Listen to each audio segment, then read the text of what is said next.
18 কোটি জনসংখ্যার এই বাংলাদেশে প্রায় 17 লক্ষ আদিবাসীর বসবাস।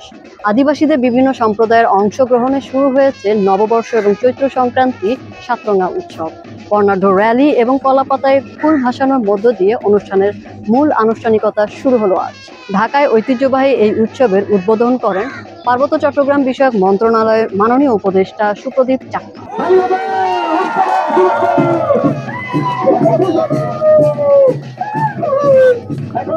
বিহু, বিঝু, বিশু, বৈশু, চানক্রান, সাংগ্রান, সাংগ্রাইন, সানগ্রাইন, বাহারি ফুল আর পাতার সমাহারে বিভিন্ন নামে বিভিন্ন সম্প্রদায় একটি মিলন মেলায় পরিণত হয় এই উৎসবকে কেন্দ্র করে। উৎসব উপলক্ষে পাহাড়ি জাঁকজমকপূর্ণ অনুষ্ঠানের শোভাযাত্রা বেইলি রোডের পার্বত্য চট্টগ্রাম কমপ্লেক্স থেকে রমনা পার্ক লেকে গিয়ে কলাপাতায় ফুল ভাসানো ও আলোচনা অনুষ্ঠানের আয়োজন করা হয়। ফুল বিজু, মূল বিজু এবং গজ্জে দিনের শুভেচ্ছা। গজ্জে দিন মানে হচ্ছে আমাদের পয়লা বৈশাখ। হ্যাঁ, তো আমরা এই 3টা দিন পার্বত্য এলাকায় অনাড়ম্বরভাবে উৎসাহ উদ্দীপনার মধ্য দিয়ে আমরা পালন করে থাকি।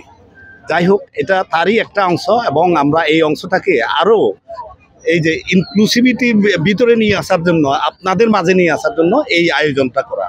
এবং আমি জানি এখানে যে আমরা আজকে যে ফুল ভাসিয়ে দিলাম, এটার একটাই উদ্দেশ্য যে আমাদের অনাগত দিনগুলি যেন ভালোভাবে আছে এবং আমাদের সকলের মধ্যে একটা সাম্প্রদায়িক সম্প্রীতি বজায় রাখতে পারি।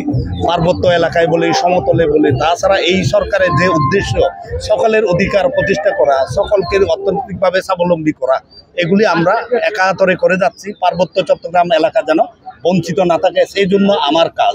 এবং আমার কাজ হচ্ছে তাদের জন্য সব কিছু চাওয়া এবং তাদেরকে স্বাবলম্বী করা, তাদেরকে শিক্ষিত করা, পরিবেশ ঠিক রেখে দেওয়া আপনাদের জন্য, এগুলি আমরা করে যাচ্ছি। পার্বত্য চট্টগ্রাম বিষয়ক মন্ত্রণালয়ের তত্ত্বাবধানে প্রতি বছরের ন্যায় এবারও রাজধানীতে বসবাসরত পাহাড়ি তরুণ তরুণী, বৃদ্ধ, জায়া, জননীরা মিলেমিশে প্রাণে এই উৎসবে অংশ নেয়। পাহাড়ি বাঙালিরা এবারও মেতে ওঠে। প্রত্যাশা করা হচ্ছে যে বাংলাদেশের দিন বদলের সাক্ষী সেই সকল বৈষম্য বিরোধী আন্দোলনের সহযোদ্ধারাও এবার মাতিয়ে তুলবে এই উৎসবকে। বহু সংস্কৃতির বাংলাদেশে সম্মিলিতভাবে আমরা নববর্ষ উদযাপন করব এবং এটা পাহাড়ের যে ঐতিহ্য বিজু, বৈশু, সাংক্রাই, এটা সম্মিলিত দিন শুরু হলো আজকে।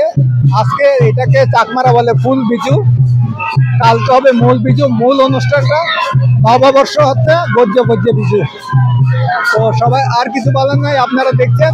সবাইকে শুভেচ্ছা, নববর্ষের শুভেচ্ছা, সবাই ভালো থাকবেন। আমরা এই দিনে আর কি প্রত্যেক বছর আমরা মূল বিজুর আগে, মূল বিজু অর্থাৎ আমাদের যে নতুন বছর, সে বছরের আগে আমরা ফুল দিয়ে বরণ করে আনি এবং এই ফুল দিনে আমরা ফুল ভাসিয়ে আমরা আসলে প্রমাণ করতে চাই যে আমাদের মানে কি বলবো, সৎ দেবতা যারা আছে, আমাদের গুড উইশিং চার্ম যেগুলো আছে, গুড উইশিং চার্মগুলোকে আমরা দেখে আনি। তো এদিনে সবাই একত্র হয়ে আসলে মজা লাগে। আসলে এটা আপনারা মূল একেবারে আনন্দটা পাবেন আমাদের খাগড়াছড়ি, বান্দরবান কিংবা একেবারে আমরা সরাপাড়ে বলি, সরাপাড়ে আমরা ফুল ভাসিয়ে দিই। তো এখানে মূলত আমরা একটা ঢাকা, যেহেতু আমরা জব ক্ষেত্রে, শিক্ষার ক্ষেত্রে এখানে যেহেতু ব্যস্ত আছি, তো আমরা সবাই ট্রাই করি যে একটু কমিউনিটি আমাদের একত্র হয়ে আমরা সেই ট্রেডিশনটা আবার এখানে যেন মানে একটু ফলো আপ করতে পারে বা ক্যাচ আপ করতে পারে। আমি চাই যে আমাদের এই নতুন বছরের মাধ্যমে আমাদের জীবনটা হচ্ছে কি আরো নতুন করে সাজে উঠো, আর হচ্ছে কি সবসময় এটাই আশা করি যাতে মানে সবকিছু ভালো যাক আর কি আমাদের নতুন বছরে। ধর্ম যা উৎসব সবার, ঈদও যেমন আমরা পালন করি তেমন আমাদের বিজয় হচ্ছে বাঙালিরা, হিন্দুরা, সবাই, খ্রিস্টানরা সবাই পালন করতে পারবে।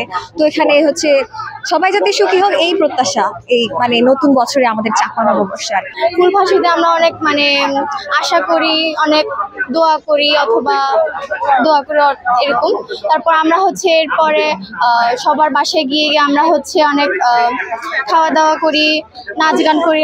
নববর্ষ ও চৈত্র সংক্রান্তির সাতরঙা উৎসবে চাকমা, মারমা, ত্রিপুরা সহ বিভিন্ন সম্প্রদায়ের তরুণ তরুণীদের রং বেরঙের সাজ আনন্দকে বাড়িয়ে দেয় কয়েক গুণ। বর্ষবরণ ও বর্ষবিদায় উৎসবকে পাহাড়ি জনগোষ্ঠীর লোকজন ভিন্ন ভিন্ন নামে পালন করে থাকে। সাধারণত বছরের শেষ 2 দিন এবং নতুন বছরের প্রথম দিন নববর্ষ এবং চৈত্র সংক্রান্তির সাতরঙা উৎসব পালিত হয়ে থাকে। চৈত্র সংক্রান্তিতে পুরনো বছরকে বিদায় জানিয়ে নতুন বছরকে বরণ করে নিতে প্রতি বছর পাহাড়িরা বিভিন্ন আয়োজনের মধ্য দিয়ে এই উৎসবটিকে পালন করে থাকে।